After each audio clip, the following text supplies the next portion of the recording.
لو بتحاولوا تقرروا تبقوا DevOps Engineer والّا Cloud Engineer، فالفيديو ده هنشوف إيه الفروقات الأساسية والأدوار والمسؤوليات بين الاتنين.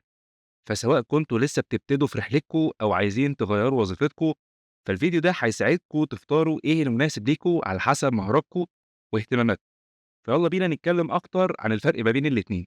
مبدئيًا كده إن الCloud Engineer والDevOps Engineer وظيفتين مختلفين عن بعض، وكل واحد ليه المهام والمسؤوليات بتاعته، مع إن في أدوار كتير ومسؤوليات مشتركة ما بين الاتنين. زي ما قُلنا قبل كده في فيديو الDevOps إن الفكرة الأساسية من الDevOps إنها مش شغلانة وهو مصطلح أو مفهوم بيجمع ما بين كذا وظيفة مع بعض، زي الdevelopment والoperations.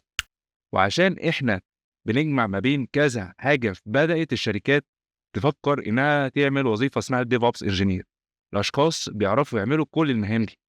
فتعالوا كده نقارن ما بين أهداف وأدوار الDevOps Engineer والCloud Engineer. كDevOps Engineer المهمة الرئيسية ليه إنه بيقدر يطبق السوفت وير بسرعة وبطريقة فعالة من غير أي مشاكل، وبيعملوا ده من خلال إنهم بيعملوا automation للسوفت وير من عن طريق السوفت وير pipeline اللي اتكلمنا عنها قبل كده في فيديو الDevOps. أما بالنسبة للCloud Engineer، مهامه الرئيسية إنه يقدر يطبق ويدير الCloud infrastructure بس بكل بساطة. يعني هل ده بس اللي مطلوب منه؟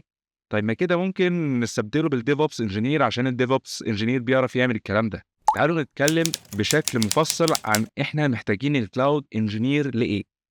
فمثلًا تعالوا نتكلم على سيناريو إن إحنا عندنا الCloud بتاعتنا على جزئين، جزء private على الOpenStack مثلًا وجزء public على AWS.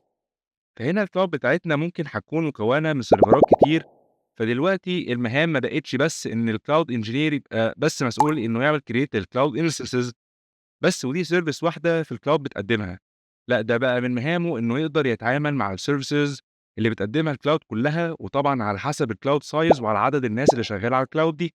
فبقى لازم يبقى في ناس مخصصة عندها القابلية والمهارات معينة علشان تعرف تتعامل مع الservices أو الخدمات اللي بتقدمها الCloud. فكده بقت المهام الرئيسية للCloud Engineer كالآتي: يقدر يعمل deploy وconfiguration للCloud infrastructure من أول الservers، وكمان يقدر يعمل configuration للCloud services المختلفة. فمحتاج يعرف عن الnetworks، ومحتاج يعرف عن الsecurity، ومحتاج يعرف عن الoperating systems، وكمان محتاج يعرف عن الstorage، ويبقى عنده معرفة قوية جدًا، جدًا إزاي يقدر يطبّق ويعمل configuration لكذا cloud provider زي مثلًا AWS وجوجل وAzure، أو على الأقل واحدة من الcloud providers دول. فممكن تلاقي cloud engineers متخصصين في AWS بس أو Azure بس أو الOpenStack إلى آخره، وبيتعاملوا مع الcloud services اللي بيقدمها الprovider ده بكل احترافية وسهولة. ومن المهام التانية إنه يكون يعرف عن حاجة اسمها cloud migrations، وإزاي يقدر يعمل migration للinstances من cloud لcloud تانية بنفس الخصائص والconfiguration.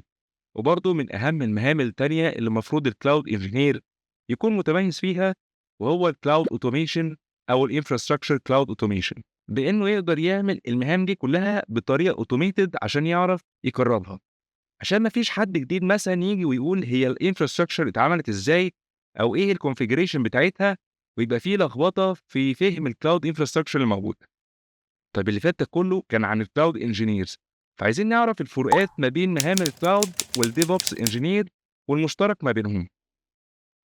باختصار الDevOps engineer مسؤول إنه يعمل automation للsoftware process عشان يخلي الريليس أسرع ويبقى بجودة عالية. على الصعيد الcloud engineer مسؤول إنه يعمل automation ويدير الcloud infrastructure ككل. فعشان نتكلم بقى عن المهام المشتركة ما بينهم من الsoftware process، إن إحنا نطبق الsoftware بتاعنا أو الapplication بتاعنا على الcloud مثلًا. فهنا الDevOps engineer هيبقى مسؤول إنه يتأكد إن الcloud بتاعتنا معمول لها configuration صح، ومهيئة للapplication deployment. فالمشترك هنا ما بين الDevOps والcloud engineer إنهم الاتنين يقدروا يراقبوا ويديروا الcloud infrastructure، ويتأكدوا إن الcloud environment دي secure وما فيهاش أي ثغرات، وإن الresources اللي عليها متاحة. والاتنين يقدروا يعملوا مهام إنهم يقدروا يتوسعوا في الcloud، يعني يزودوا عدد الcloud instances اللي مطلوبة للapplication بتاعها. وحاجة مهمة تانية إن الاتنين بيعملوا مهام الinfrastructure as a code، فيقدروا يستخدموا الtools المطلوبة للinfrastructure as a code زي الTerraform والAnsible. فأي حاجة فوق الcloud ليها علاقة بتطبيق الsoft ware أو الapplication بتاعنا، فهي من مهام الDevOps engineer.